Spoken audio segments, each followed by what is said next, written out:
میں عمر صدیق صاحب کو بھی کہوں گا، آپ الٹے بھی لٹک جائیں، جب تک آپ اپنے فرقے کی ملت پہ نہیں آتے نا، یہ کبھی بھی آپ کو ایکسیپٹنس نہیں دیں گے.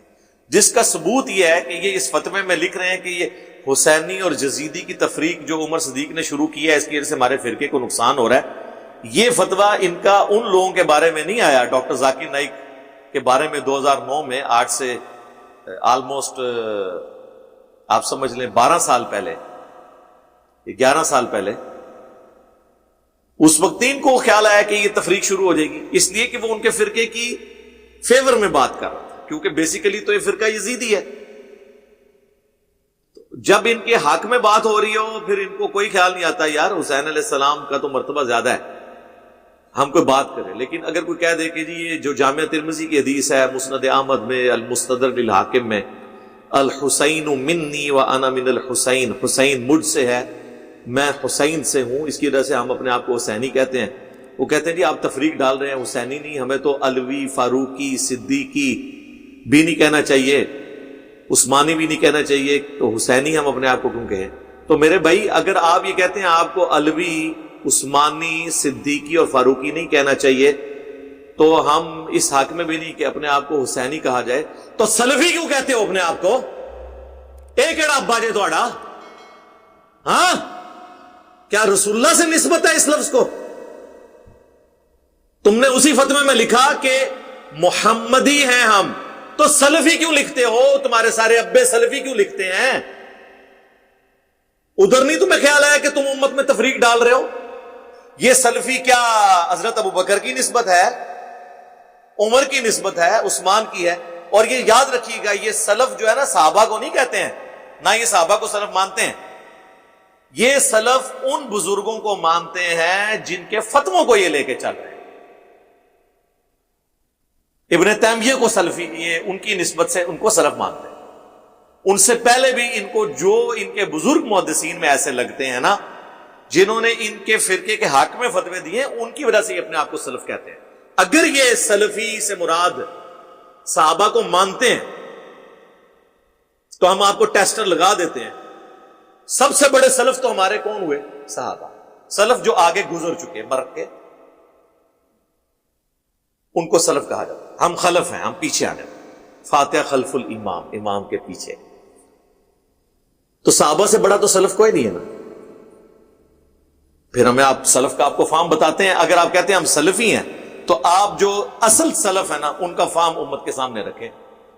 صحیح بخاری میں حدیث ہے حضرت عمار ابن یاسر کے بارے میں.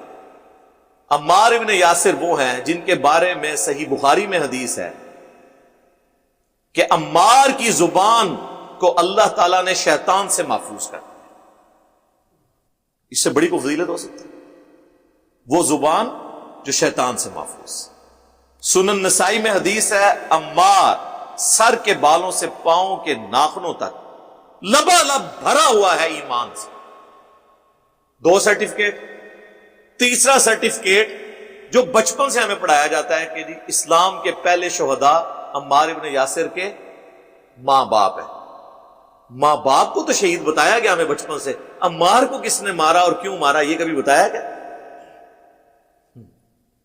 اگر یہ اسلام کے شہداء بتانے پہ ہی اتنے مخلص تھے تو عمار کے ماں باپ کو تو شہید بتایا. عمار ابن یاسر جو خود شہید ہوئے، ان کو کس رضی اللہ عنہ نے، کس رضی اللہ عنہ کے کہنے پر اس رضی اللہ عنہ کو شہید کیا یہ بتایا؟ عمار ابن یاسر کا جلوس کبھی نکلا ان کی شان میں؟ نہیں. مارنے والوں کو بھی پتا ہے. مسند امام احمد میں ابو الغادیہ نام کا پورا چیپٹر ہے رضی اللہ تعالیٰ عنہ. ہم تو احترام سے ہی نام لیں گے، صلح حدیبیہ کے صحابی ہیں. انہوں نے عمار ابن یاسر کو شہید کیا اور پوری زندگی روتے تھے. وہ مسند احمد میں تفصیل موجود ہے، کیونکہ مسند احمد میں یہ حدیث ہے کہ عمار کا قاتل اور مال لوٹنے والا جہنم کی آگ میں ہے. ابن حجر عسقلانی نے تھوڑی کوشش کی کہ ابو الغادیہ کو بچائیں، اور انہوں نے کہا کہ چونکہ صحیح مسلم میں حدیث ہے کہ جن لوگوں نے میرے ہاتھ پر درخت کے نیچے بیعت کی ہے انہیں آگ نہیں چھوئے گی. تو ابو الغادیہ کو وہ فضیلت کفایت کر جائے گی. تو محدث اعظم سعودیہ البانیہ سے جو شیخ ناصر الدین البانی، انہوں نے سلسلہ احادیث صحیحہ میں گرفت کی. انہوں نے کہا یہ بہت مشکل تعویل آپ کر رہے ہیں، کیونکہ جہاں پر خاص فتویٰ آ جائے وہاں پر فضیلت عام اٹھ جاتی ہے.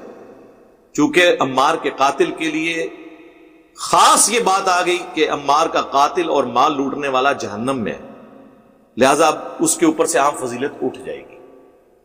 تو ابو الغادیہ کس کی فوج میں تھا، وہ کون تھا، وہ سب کو پتہ ہے. تیسری پارٹی کہاں سے آ گئی؟ جو لوگ کہتے ہیں نا تیسری پارٹی، انہیں کہو پھر ابو الغادیہ کو خارجی کہیں. کبھی بھی نہیں کہہ سکتے، کیونکہ مسند احمد میں ابو الغادیہ کی حدیثیں ہیں نبی علیہ السلام سے، تو نبی علیہ السلام کے صحابی کو تو خارجی نہیں کہہ سکتے. تو یہ کہانی کرا رہے ہیں، پرانے زمانے کی کہانی ہے. ہمارے پمفلٹ میں ہر چیز موجود ہے. تو بحث بڑی لمبی ہو جائے گی، بڑی دور تک جائے گی. میں صرف اس کو کنکلوڈ کروں جو گفتگو میں کر رہا تھا. تو عمار ابن یاسر جن کی اتنی فضیلت ہے، وہ سلف نہیں ہے. سلفی لکھنا ہے تو پھر ان کے فتوے بیان کرو.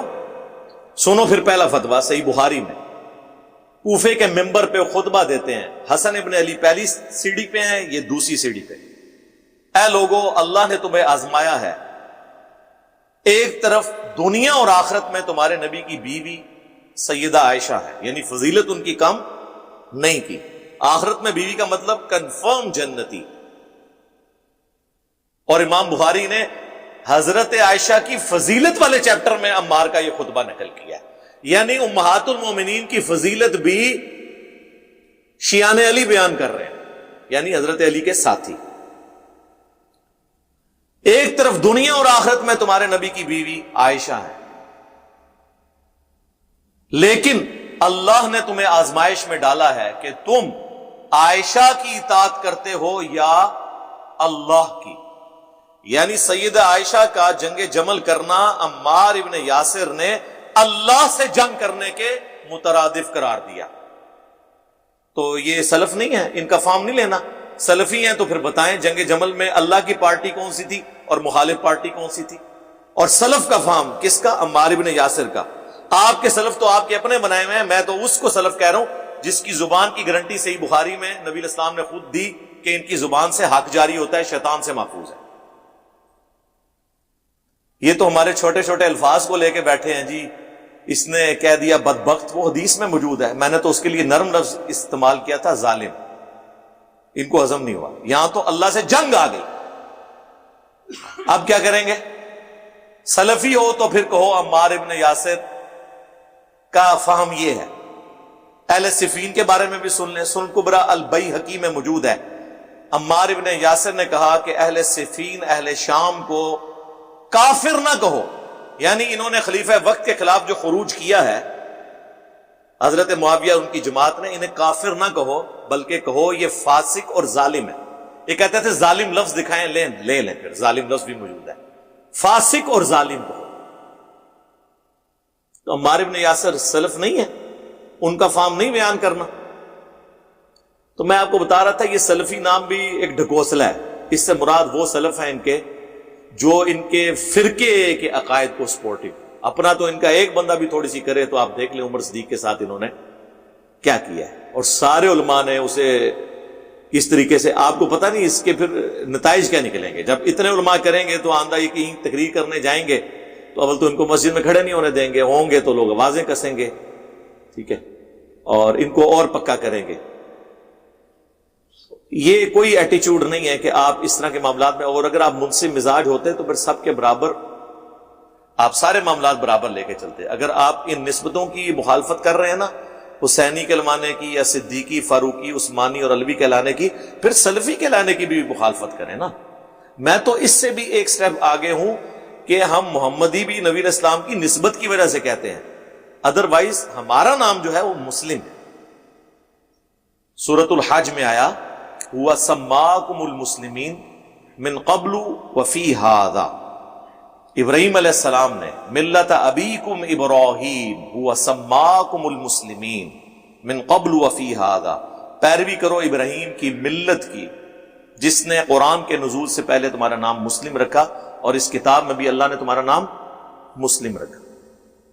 تو مسلم ہمیں کہلوانے میں فخر محسوس کرنا چاہیے، بجائے یہ کہ ہم، اور یہ آپ کو بتاؤں، یہ محمدن کی ٹرم بھی جو زیادہ استعمال کی نا مسلمانوں کے لیے، یہ انگریزوں نے کی تھی. محمدن، انگلش میں محمدن، یعنی یہ محمد کے فالو ہے. ہم نبی علیہ السلام کو اپنا پیغمبر اور رہنما مانتے ہیں، لیکن ہم اسلام کا بانی نہیں انہیں سمجھتے. اسلام کا بانی اللہ ہے، اور ہزاروں پیغمبر جو اللہ کی وہ دعوت لے کے روئے ارض پہ آئے، اور ان میں سے آخری پیغمبر محمد رسول اللہ ہے صلی اللہ علیہ وآلہ وسلم. یہ کوئی پائنیئر نہیں ہے اسلام.